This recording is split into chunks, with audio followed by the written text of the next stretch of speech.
Okay, guys, we're back. Did you miss me? Première vidéo de l'année, 1er janvier, pas le temps de niaiser. Je vous retrouve après de longs mois sans filmer pour enfin vous parler de toutes mes lectures de l'année 2025. J'ai vraiment pas perdu de temps. On est vraiment le 1er janvier et ça fait tellement longtemps que j'ai pas filmé, vraiment depuis le mois d'août, je pense, que je me suis dit que j'allais reprendre avec une vidéo très chill, très informelle. Donc, je vous propose qu'on parle de tous les livres que j'ai lus en 2025, mais en faisant une tier list. Donc cette année, il n'y a pas de vidéo scriptée, ce ne sera pas une vidéo ultra dynamique, cut, où je vous parle grosso modo en une phrase de toutes mes lectures comme j'ai fait ces 2 dernières années. Ça va être beaucoup plus posé, beaucoup moins prise de tête pour moi, en tout cas à l'heure actuelle, selon mes capacités. Je me suis carrément fait un petit café et même mon petit déjeuner. Un porridge. J'espère que c'est bon parce que c'est le premier truc que je vais manger en 2026. Évidemment, je vous souhaite à toutes et tous qui regardez cette vidéo une excellente année 2026. Je vous souhaite la santé par-dessus tout. Pour vous et pour vos proches, je vous souhaite de l'amour sous quelque forme que ce soit et de belles lectures. Alors, qu'est-ce qui va être intéressant, je l'espère en tout cas, dans cette vidéo? Eh bien écoutez, c'est que j'ai tellement pas filmé en 2025 que je pense que je ne vous ai même pas parlé de la moitié des livres que vous allez retrouver juste après. Je suis un peu un disque rayé depuis un petit moment maintenant, mais c'est vrai que ça va faire presque 3 ans maintenant que ma vie est un petit peu mouvementée, pour ne pas dire chaotique. Oh, d'ailleurs, mon Dieu, je suis en train de m'entendre parler et j'espère que le son va pas être affreux parce que y a un écho. Il y a un écho. Je pense que ça va s'entendre quand même, mais voilà, je suis désolée, je vis encore dans un appartement qui est grosso modo vide, mais ça va changer très bientôt. Mais voilà, comme je vous disais, ça fait presque 3 ans maintenant que YouTube est passé vraiment au second plan, la lecture aussi malheureusement, et voilà, ma priorité ce sera toujours la vie, la vraie vie, la survie parfois, et mon rythme de lecture s'en est ressenti énormément, notamment ces 2 dernières années. Alors, en 2025, j'ai lu 27 livres, je crois. Qui l'eût cru que je pouvais faire un score encore pire que l'année dernière, qui était déjà une pas très bonne année de lecture pour moi, sachant que globalement, je tourne plutôt autour des 50, 60. Il y a des années où j'ai lu 70-80 livres. De très bonnes années. On en est loin. Vraiment, je souhaite que 2026 soit une année de retour au calme, de retour à la normale. Et pour moi, ça voudrait dire plus d'espace mental pour lire. Et donc, plus de vidéos, un petit peu plus de vie sur cette chaîne. Je touche du bois. Je touche du bois, je me le souhaite. En vrai, c'est bien parti pour, mais j'ai tellement peur maintenant parce que à chaque fois que j'ai eu l'impression que les choses tournaient en ma faveur ces derniers temps, la vie était en mode. Donc, j'ai lu en effet 25 livres en 2025 contre 37 l'année dernière. Quand je vois l'année que j'ai eue l'année dernière, finalement, je me dis que c'était vraiment pas si mal d'avoir réussi à lire 37 livres, pardon. Donc on a quand même 10 bouquins de différence. Mais finalement, quand je regarde le nombre de pages que j'ai lues, la différence n'est pas drastique puisque en 2024, j'avais lu exactement 11 679 pages. Et cette année, sur les 27 livres que j'ai terminés, je suis à 9 108 pages. Mais il s'avère que j'ai commencé pas mal de livres que je n'ai pas terminé. C'est même pas des abandons conscients et volontaires, c'est juste que des fois je lis un livre, je le pose, je retourne à ma vie et après je ne le reprends plus jamais. Je ne sais pas pourquoi je fais ça. J'ai lu 215 pages d'ATA, 100 pages de Titus d'Enfer, le premier tome du cycle de Gormenghast. Ça, c'est le seul qui est vraiment un abandon conscient parce que je l'avais emprunté à la bibliothèque, il fallait que je le rende. Et quand je suis arrivée à la page 100, Titus, qui donne son nom au livre, il venait juste de sortir du ventre de sa mère. J'ai pas le temps, j'ai pas le temps. J'ai lu 235 pages de Je suis ta nuit, 300 pages de La Montagne Magique, 210 pages des Frères Holt et 100 pages de The Magic Toy Shop. Donc finalement, on arrive à peu près 1000 pages de différence avec l'année dernière, ce qui fait l'équivalent d'un gros pavé. Donc finalement, c'est pas si mal, sachant que sur ces 27 livres, Je n'ai lu que 5 graphiques cette année et donc moi aujourd'hui je vous parle des romans uniquement et donc j'ai 22 livres à vous présenter.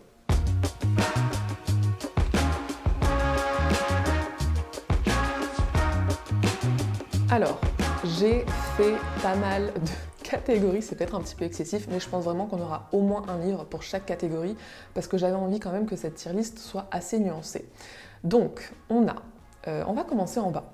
Pas pour moi, c'est vraiment les livres que j'ai pas du tout aimés. Oubliable, passable, concept cool, exécution bof.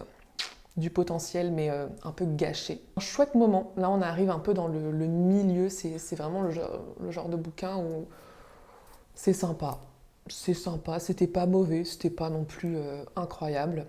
Au-dessus on a belle surprise, ensuite on a excellente lecture, les coups de cœur et le coup de cœur avec un bonus, c'est il y a un avant et un après. Je vais commencer tout de suite et je vais essayer quand même de ne pas trop m'attarder sur les livres dont j'ai déjà parlé dans des vidéos précédentes, même si, comme je vous disais, ils sont assez rares, donc je vais faire comme je peux. Attendez, je vais quand même goûter mon porridge. Premier repas de 2026. Je mange plus du tout de porridge ces derniers temps. Voyons voir. Oh, après, je vais avoir des trucs dans les dents pour toute la vidéo. Au froid. Très bon. Alors, les visuels des livres se sont importés dans un ordre complètement aléatoire et moi, ça me va très bien. J'aimerais juste commencer avec ma toute première lecture de l'année, dont je ne vous ai pas du tout parlé. Il s'agit de L'œil le plus bleu de Toni Morrison. C'était le premier roman que je lisais de l'autrice, ce sera clairement pas le dernier. Mon Dieu, c'est tellement difficile de parler de L'œil le plus bleu parce que ça aborde des sujets tellement durs. Vraiment, c'était une claque ce livre, je l'ai trouvé très brutal, très cruel. Ouais, il y a vraiment quelque chose de très à vif. Je pense que vous savez de quoi ça parle, c'est l'histoire de deux petites filles, il me semble qu'elles sont sœurs. Elles vivent dans une toute petite ville du sud des États-Unis, je me souviens plus de l'époque. Ce sont deux petites filles noires qui vivent donc dans la communauté noire de leur ville et qui vont à l'école. Et à l'école, il y a une petite fille blanche, blonde, aux yeux bleus. Nos protagonistes principales vont être en fait confrontées, même si c'est pas nouveau pour elles, au racisme et à la différence, à la discrimination, vraiment à travers ce personnage de petite fille blanche. Et il y a tout un questionnement de pourquoi elle, tout le monde part du principe qu'elle est jolie et pas nous, pourquoi elle a tous les privilèges et nous rien. Bref, j'en parle tellement mal, c'est un roman assez court mais it packs a punch, comme on dit. C'était vraiment une excellente lecture et à la limite du coup de cœur, je vous conseille vraiment ce roman qui était assez incroyable et qui, moi, m'a laissé une impression très très forte et auquel je ne rends pas du tout justice, j'en suis désolée. J'ai terminé l'année avec À lire à ton réveil de Robert Jackson Bennett que j'avais adoré avec American Elsewhere. C'est un roman, c'est une nouvelle même, épistolaire. Je sais pas si on peut parler de correspondance s'il n'y a qu'une personne qui envoie des lettres et qu'on n'a jamais les réponses. En tout cas, c'est les lettres qu'un homme envoie à son compagnon qui est resté en Angleterre. Notre protagoniste principal, il est dans le fin fond de la campagne lorraine en France et il a acheté un petit bout de terrain sur lequel il y a les ruines d'une très très très très vieille abbaye et il fait des excavations. Et il se trouve que les ruines de cette abbaye abritent des choses, des êtres, des entités, une présence en tout cas étrange et un petit peu inquiétante. Je pourrais le mettre dans chouette moment, mais je pense que j'ai été tellement déçue que ça se termine aussi vite que je vais le mettre dans concept cool, exécution bof. Enfin, je sais pas, le début je me suis dit ça peut carrément être un coup de cœur et je sais pas, le soufflet est un peu redescendu. Oh my god, oh regardez, on a un streak très intéressant. Oh, je sais pas si on voit, attendez, je descends. Dans sa maison, c'était notre maison, la maison dans laquelle, la maison du diable. Waouh! Est-ce que je me fâche tout de suite? Est-ce que je me mets tout bouc-tubado tout de suite? Non, vous savez quoi? Je vais vous parler d'un livre que j'ai déjà lu, que j'ai dont j'ai déjà parlé justement sur cette chaîne. De quoi j'ai déjà parlé? The Fisherman. Eh ben, on va faire très rapide. Concept cool, exécution bof. J'en ai parlé dans mon... je crois que c'était ma dernière vidéo, mon vlog des vacances d'été. Ça date un petit peu du coup. Le concept était tellement intéressant. Tellement intéressant, il y avait un côté un petit peu Blackwater, un petit peu poisseux, un petit peu créatures surnaturelles dans les marais qui vont venir te tuer et te dévorer. Et l'exécution était dommage. Bref, j'en ai déjà parlé, on va pas s'étendre sur le sujet. Ensuite, en vrai, il faut que je prenne les livres dans l'ordre dans lequel ils arrivent. Allez, Dans sa maison de Yael van der Wouden. Le pitch de ce livre, c'est qu'on a une femme qui vit recluse dans sa maison de famille. Toute sa famille est morte, enfin toute sa famille est morte. Ses parents sont décédés. Il lui reste 2 frères qui ne vivent plus avec elle parce qu'ils sont adultes, hein, ils ont tous fait leur vie. Et elle garde cette maison de famille, elle y est très attachée. Et un jour, un de ses frères ramène sa nouvelle compagne. Il la lui impose de force pendant 1 mois pour qu'elle ne soit pas seule, pendant que lui part en déplacement à l'étranger pour son travail. Et donc, on se retrouve dans un huis clos entre cette femme qui se sent complètement envahie dans sa maison, sa propriété et dans sa vie, et cet autre go qui est là en mode tu veux être mon amie? Et il y a une espèce de tension, elles peuvent pas se blairer. Et ce qu'on nous dit aussi, c'est que cette tension en mode on peut pas se piffrer se transforme peu à peu en tension amoureuse et sexuelle. Est-ce que ça ne vous rappelle pas le pitch d'un autre livre que j'adore? C'est Ma cousine lesbienne. J'avais pas du tout réalisé d'ailleurs que Dans sa maison c'est The Safe Keep en anglais et que c'est le gagnant du Women's Prize de 2025. J'ai détesté ce livre. Alors il y a une chose qu'il faut savoir avec moi, c'est que ça me paraît évident, mais quand tu lis 22 romans par an, chaque livre que je commence, au pire, j'y vais curieuse et au mieux, je suis complètement délulue et ça va être un coup de cœur. C'est ce qui s'est passé avec celui-ci. Je n'entre jamais dans un bouquin, vu mon rythme de lecture, en me disant « je sais que je vais détester, ça va être drôle ». Non, j'ai pas le temps. Donc vraiment, je pensais adorer ce livre et j'y suis entrée avec mon cœur grand ouvert. Comment dire? Il y a des choses qui sont très intéressantes. Ça se passe dans les années 60, donc on est 15 ans, au tout début des années 60, on est 15 ans après la fin de la Seconde Guerre mondiale et on a des personnages qui ont la fin vingtaine, début trentaine. Donc qui ont vécu cette Seconde Guerre mondiale, qui sont traumatisés, qui ont peut-être des familles qui ont été touchées d'une manière ou d'une autre, je ne veux pas forcément trop en dire. Et donc il y a tout ce contexte d'après-guerre, de traumatisme et de tout ce que ça a impacté dans leur vie, qui est hyper intéressant, mais c'est très loin d'être le sujet principal. Pourquoi j'ai pas aimé? Mon Dieu, mais ça aurait pu être si bien, mais pour moi, il y a vraiment un problème de cohérence avec les personnages. Isabelle, c'est la meuf la plus insupportable de la Terre. Je suis désolée, peut-être tu es lesbienne dans le placard, tu es refoulée, tu es frustrée et tu es traumatisée par la guerre. Je veux bien l'entendre. Des gens dans le placard et traumatisés, il y en a à tous les coins de rue, ma belle. Ça n'empêche pas d'être un minimum charmant, ou en tout cas avec un petit peu de nuance. Les personnages n'ont aucune nuance, et en face d'elle, donc on a Eva, qui est quand même un petit peu plus nuancée, qui est présentée comme ce personnage qui est totalement à l'opposé d'Isabelle. Donc Isabelle, elle est complètement coincée, elle est parano, elle est méchante, elle est pleine de préjugés. J'ai pas compris l'attirance qui se crée entre les deux. Pour moi, il n'y avait rien de crédible parce que ce sont des opposés.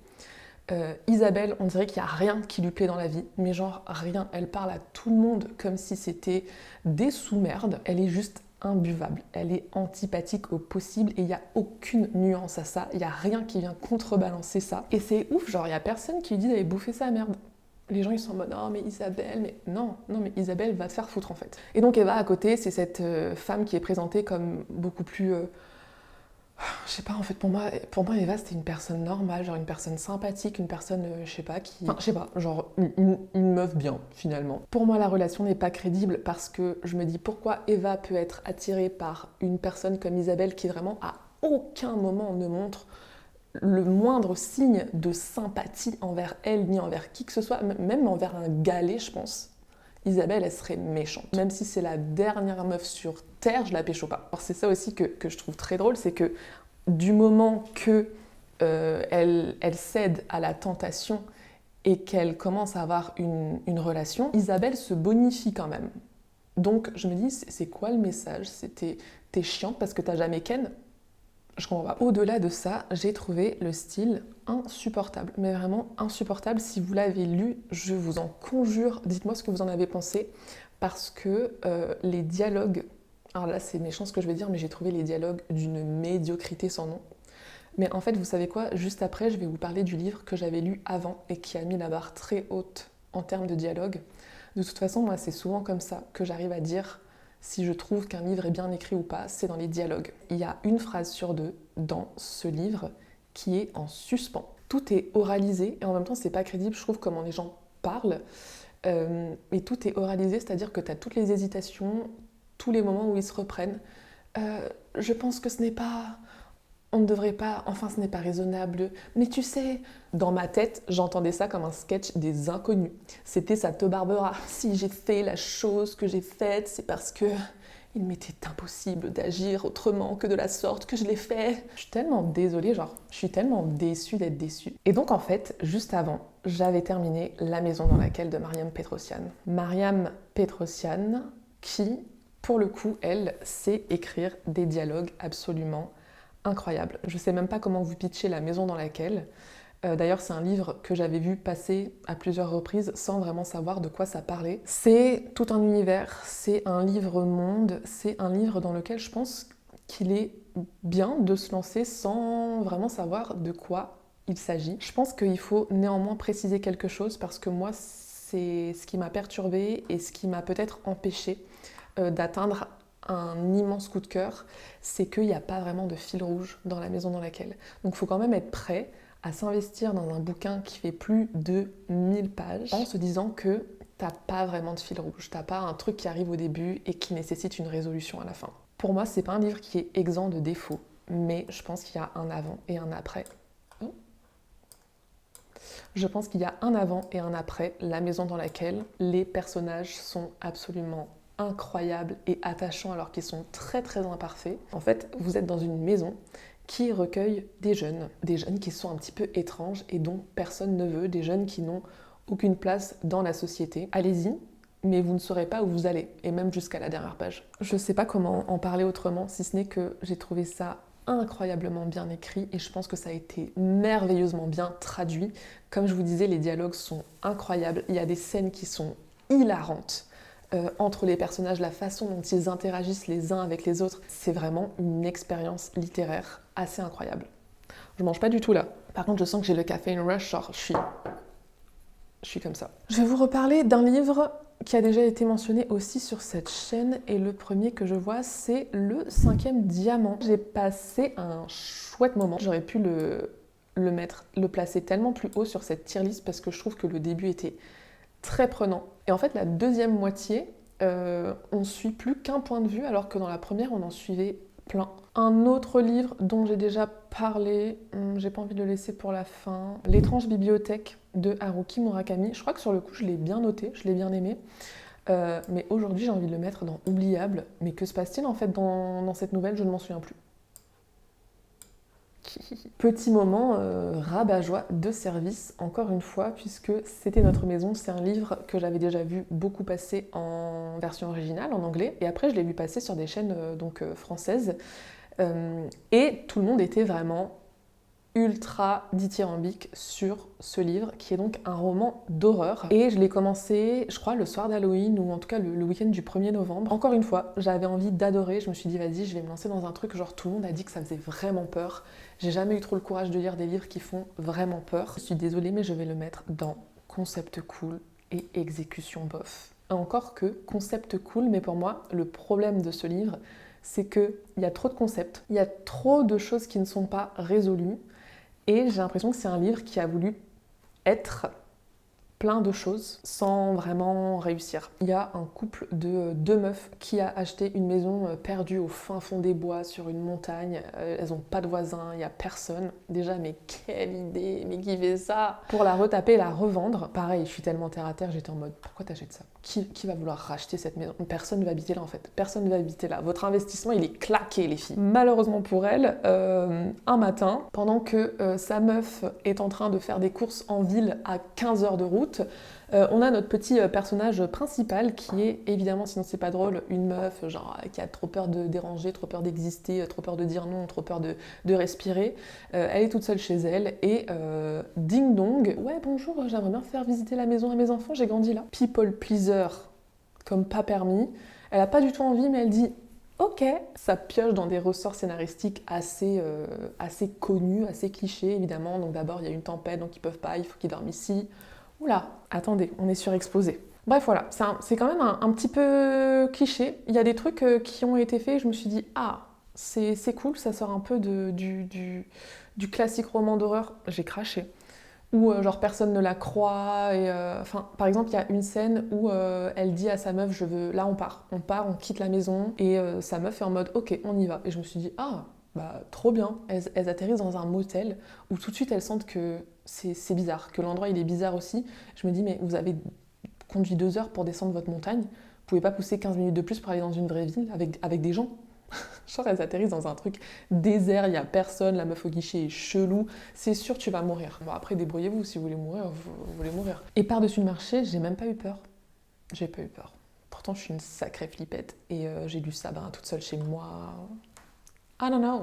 Je suis blasée, voilà, je suis une meuf blasée, j'ai pas changé en 6 mois que j'ai pas fait de vidéo, je suis toujours autant blasée. Ensuite, une lecture très intéressante, j'ai lu La Maison du Diable de John Darnielle. Je dirais que c'était une belle surprise. C'est une take assez intéressante sur les true crime. Moi, il faut savoir que je n'en regarde pas, je n'en écoute pas, je n'en lis pas, ça ne m'intéresse absolument pas. Tu lis le journal, c'est du true crime. Moi, ça me suffit amplement. Et en fait, là, on suit... Donc, c'est un roman. C'est un roman qui suit un auteur qui doit écrire un nouveau livre de true crime. Et pour ce faire, il se rend dans la maison où s'est passé le massacre sur lequel il doit écrire son livre.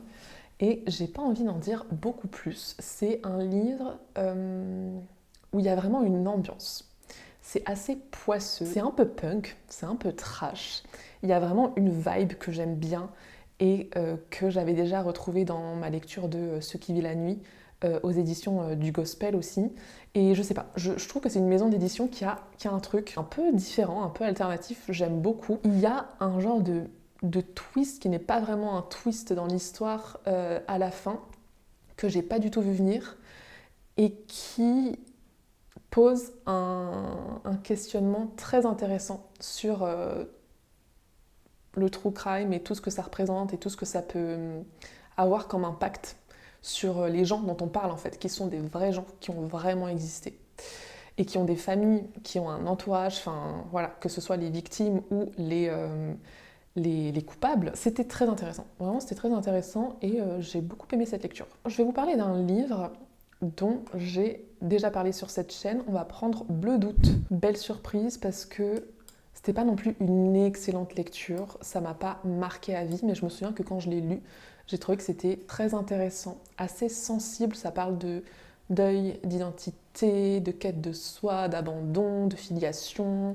de musique, enfin, il y a plein de sujets assez cool qui sont abordés, alors que le livre est plutôt court. Je trouvais que c'était assez bien fait, c'était un bon moment. Rapidement aussi, même si je ne vous en ai pas encore parlé, mais comme c'est pas du tout mon genre de lecture de prédilection, je vais pas avoir 50 000 trucs à en dire. J'ai lu Camera Obscura de Maëlle Dessart. C'était un chouette moment. C'est un roman fantastique, young adulte, qui se passe dans une ville qui ressemble ou qui est Londres, je ne sais plus, et dans laquelle il y a une espèce de brouillard permanent. Et il y a aussi une espèce d'épidémie qui transforme les gens en morts-vivants. Évidemment, il y a une petite romance, voilà. Le meurtre du commandeur de Murakami, c'était un coup de cœur. J'ai une relation de plus en plus ambivalente avec Murakami parce que j'adore la plupart de ce qu'il fait, mais par contre, à chaque fois que je lis un livre de Murakami, j'ai envie de hurler parce que les personnages féminins, c'est pas possible. C'est trop bizarre, j'en ai pleinement conscience. Et à côté, j'adore quand même ces histoires. Je vous ai même pas dit de quoi ça parlait, mais en fait, faut pas trop savoir. On va juste suivre un mec qui se fait larguer par sa meuf, donc il va aller vivre seul, perdu dans les montagnes, dans la campagne japonaise. Et c'est un peintre. Et dans cette maison, il va se passer des choses un petit peu étranges, et surtout, il a un client mystérieux qui lui demande de peindre son portrait. Je ne vous en dis pas plus. Les filles de Witch Hazel House. Un tellement chouette moment. Non seulement c'était chouette, mais en plus c'est un livre qui a réinitié des habitudes de lecture pour moi. Pour être très honnête avec vous, je me souviens déjà plus du fond genre de l'histoire, mais on suit 4 jeunes filles qui sont étudiantes. Elles font partie d'un programme un petit peu spécial. Elles étudient dans une maison. Il y a une vibe petite ville américaine, un petit peu mystérieuse. Leur maison est un peu isolée. Enfin, je les imagine, c'est dans une grande maison victorienne où genre elles sont 2 par chambre. Et il y a une présence un peu fantomatique dans la maison, et donc il va y avoir ce mystère à résoudre. Ça boit du thé, ça tricote, ça fait du Ouija, c'était vraiment chouette. Ensuite, Les Négatifs d'Audrey Jarre, un roman un petit peu étrange, avec une vibe style Le Maître des Illusions. On va suivre un groupe d'étudiants qui étudient la photo. Ils poussent leur art à l'extrême en faisant des expériences un petit peu étranges avec la photo. Et on a des personnages très très ambivalents qui sont honnêtement pas très appréciables. Bah, c'était bien fait quand même.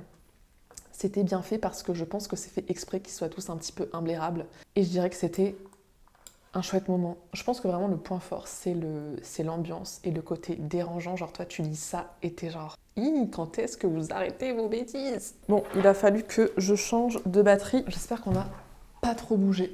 Nuit d'orage à Haute-Rive, c'est un roman... C'est un genre de mystère familial. Il y a tout le monde, il y a le grand-père, c'est le patriarche, lui il a des enfants qui ont des enfants, et en fait les enfants des enfants, ils ont, je sais pas, la vingtaine, ou à peine 18 ans. C'est les cousins-cousines, il y a des rivalités, l'ambiance s'alourdit en même temps que la météo. On sait dès la première page que quelqu'un meurt, on ne sait pas qui et on ne sait pas pourquoi. C'était vraiment une belle surprise aussi, je dirais. Et pendant que je lisais ce livre, on a eu l'orage, c'était tellement genre... parfait. Ensuite, oh my god, Hunchback. Hunchback. Pourquoi j'ai lu ce livre déjà?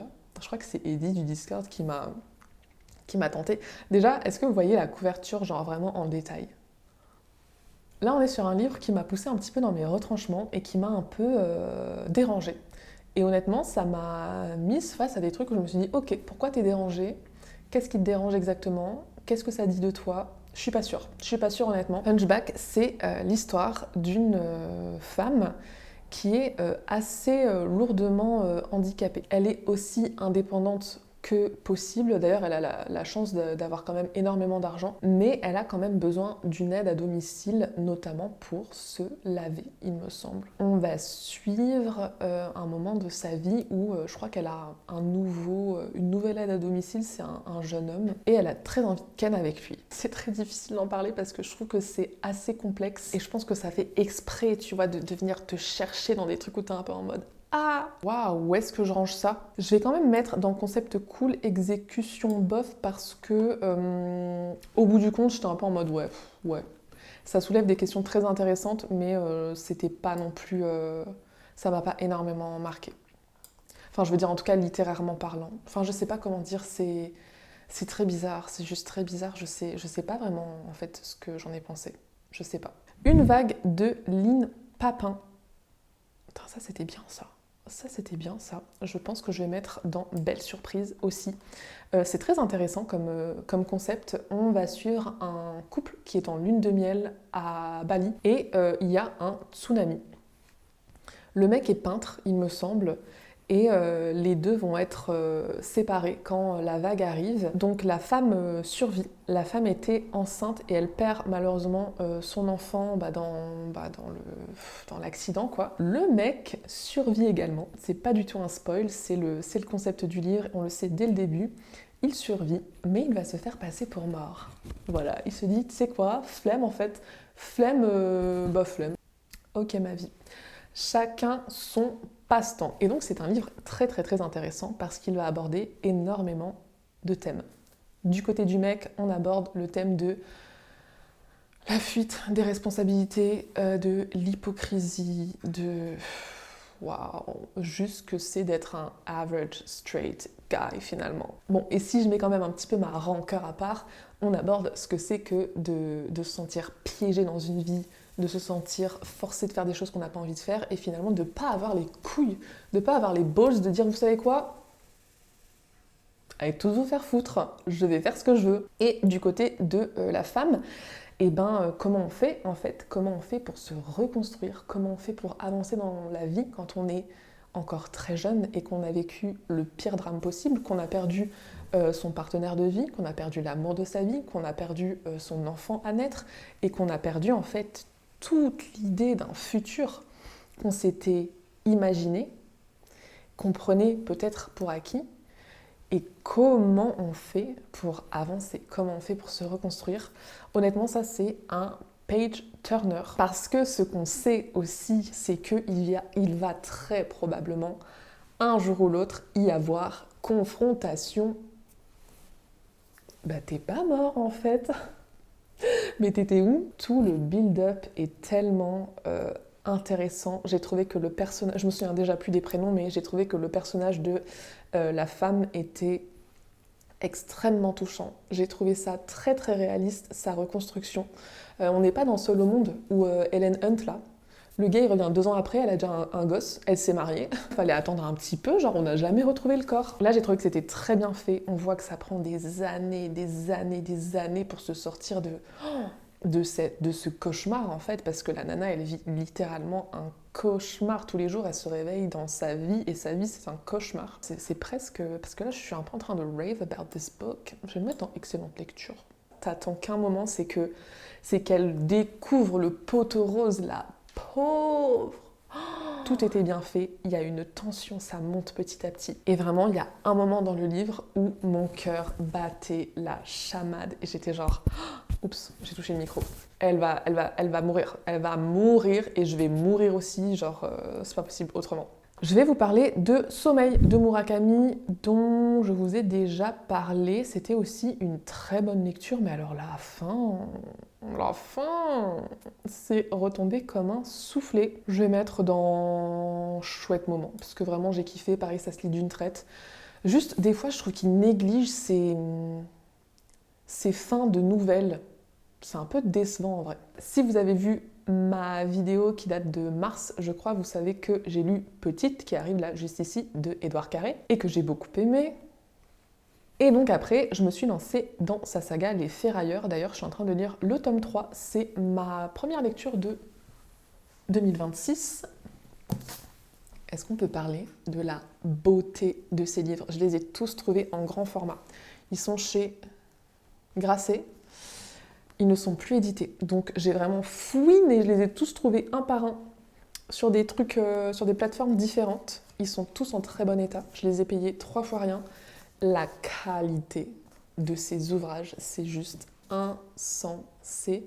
Et en plus, Édouard Carré donc, illustre tous ses romans lui-même. Bon, je vous spoil pas quand je vous dis que Édouard Carré, je suis tombée en amour avec son œuvre. Je pense, je ne le connais pas évidemment, mais je pense que ça doit être un homme un petit peu particulier et un petit peu singulier. Et je dis ça de la meilleure façon qui soit. Parce qu'il a vraiment un univers bien à lui, qui est, je trouve, plein de sensibilité. C'est à la fois tendre, dur, drôle, triste. C'est la vie, c'est absolument tout et son contraire, c'est très nuancé. Le Château a été une excellente lecture. Et je dirais que Le Faubourg, bon, belle surprise. j'étais pas surprise, quoi, si vous voulez, mais c'est un petit peu en dessous pour moi. C'est un roman un peu fantastique, un petit peu gothique, et on suit une famille qui habite dans un immense château, dans une immense décharge. Ils ont plein d'objets. Évidemment, ils habitent dans une décharge. Et notre petit personnage, Claude, lui, il entend les objets parler. Il y a ce côté un petit peu dark, un petit peu glauque, un petit peu Tim Burtonien, que j'aime beaucoup, et très sombre. T'as l'impression que tout est recouvert de suie, de charbon. Et ouais, et on est dans une ville qui est Londres, mais dans un univers un petit peu alternatif, dans une époque victorienne, il me semble. Je ne me souviens plus en quelle année exactement, mais au 19e siècle. L'avant-dernier livre que je vous présente, eh bien, écoutez, fait rare, mais je n'ai pas beaucoup aimé. The Westing Game, qui est publié chez Monsieur Toussaint Louverture. Je pense que c'est la première fois que j'ai une parution de chez Monsieur Toussaint Louverture qui me convainc pas plus que ça. Je vais le mettre dans concept cool, exécution bof, parce que c'est un genre de à couteau tiré, mais avec un jeu à la clé qui est organisé pour trouver qui est l'assassin de ce cadavre qu'on a retrouvé, je me souviens même plus. Je sais pas, il n'y avait pas tant d'enquêtes que ça. Il y a beaucoup de personnages, je trouvais que c'était très très dur de savoir qui était qui. Et encore une fois, il y a un côté très théâtral qui m'a un petit peu moins plu. J'avais l'impression de lire un vaudeville. Voilà, donc c'était pas totalement ce à quoi je m'attendais. C'est pour ça que je le mets dans concept cool, exécution bof. Et enfin, c'est ouf parce que je crois que je l'ai lu en février, petite. Donc toujours d'Édouard Carré. Et je ne m'en suis pas remise. Et donc pour moi, il y a un avant. Hello. Oh, merde. Est-ce qu'on va réussir? Attendez, on va faire comme ça. Pour moi, il y a un avant et un après. Pardon, j'en ai la voix qui se brise. Je pense que c'est un livre qui peut plaire à tellement de lecteurs différents. Si vous aimez les romans historiques, vous êtes servi. Si vous aimez les romans gothiques, un peu fantastiques et l'imaginaire en général, ça peut vous plaire. Si vous aimez les autobiographies, les mémoires, on est un peu dans cette vibe. Si vous aimez juste, je sais pas, la littérature contemporaine, les histoires de vie, ça peut également vous plaire. C'est l'histoire de Madame Tussaud. C'est la dame qui a créé le musée Tussaud, donc d'abord à Londres. Et le musée Tussaud, c'est l'équivalent du musée Grévin en France. Donc c'est un musée de statues de cire. Aujourd'hui, c'est des célébrités, mais quand ça a commencé, c'était très différent. C'est l'histoire donc romancée, c'est un roman qui s'inspire des mémoires que Madame Tussaud a elle-même écrites. Déjà, elle-même, elle a pas mal romancé ses mémoires, visiblement. Et donc, Édouard Carré, il a repris un peu tout ça et il en a fait un roman qui est empreint de sensibilité. J'ai trouvé ça drôle, très triste par moments, c'est assez dark, c'est assez glauque, il se passe plein de choses. C'est une femme qui a vécu, mais elle a vécu 15 vies en une, c'est un truc de fou. Et fun fact, même si le musée Tussaud a vu le jour en Angleterre, petite Madame Tussaud, c'est une Française, une bonne vieille Alsacienne qui est née à la fin du XVIIIe siècle, qui a fait son apprentissage à Berne et qui ensuite a vécu énormément de choses. Voilà, est-ce que ça sert vraiment à grand chose que j'en parle encore en long, en large et en travers? Je ne pense pas. J'ai peur aussi d'avoir un peu survendu ce livre parce que moi, il a vraiment remué un truc en moi. Je sais pas pourquoi. Mais en fait, il y a un côté tellement attachant parce que vraiment, la première phrase, c'est la naissance de Petite. Et on la suit vraiment jusqu'à la fin de sa vie. Donc tu accompagnes quelqu'un dans toutes ses aventures, dans toutes ses joies et dans toutes ses peines jusqu'à la fin. Et ça a quelque chose d'assez émouvant quand même, je trouve. Et au-delà de ça, moi je trouve que tout ce qui se passe, c'est tellement fou. C'est une aventure. Sa vie, c'est une aventure. Elle a côtoyé, en tout cas dans le roman, hein, évidemment, mais elle côtoie quand même des très grandes figures de l'histoire. Voilà, je n'en dis pas beaucoup. Et donc voilà, notre tier list, et ben c'est pas mal. Comme quoi, on avait vraiment, au moins un livre pour chaque catégorie. Je me suis plutôt bien débrouillée. Voilà mon année de lecture 2025. Là pour 2026, je vous dis tout de suite, je prévois de lire 60 livres, comme avant. Je me dis même pas, allez, 50, on va y aller doucement. Non, j'aimerais bien lire 60 livres. Si vous êtes arrivé jusque-là, encore une fois, je vous souhaite une excellente année, de très belles lectures. Mettez-moi un petit emoji coupe de champagne. Comme ça, on trinque ensemble. Et s'il vous plaît, dites-moi quelles ont été vos meilleures lectures de 2025 aussi. Comme ça, je pioche des idées pour mes lectures de 2026. Normalement, c'est la dernière vidéo que je tourne dans un appartement vide, avec un écho de cathédrale. Je vous souhaite une excellente journée et je vous dis à très bientôt pour une prochaine vidéo et normalement 2026. We're back, bitches.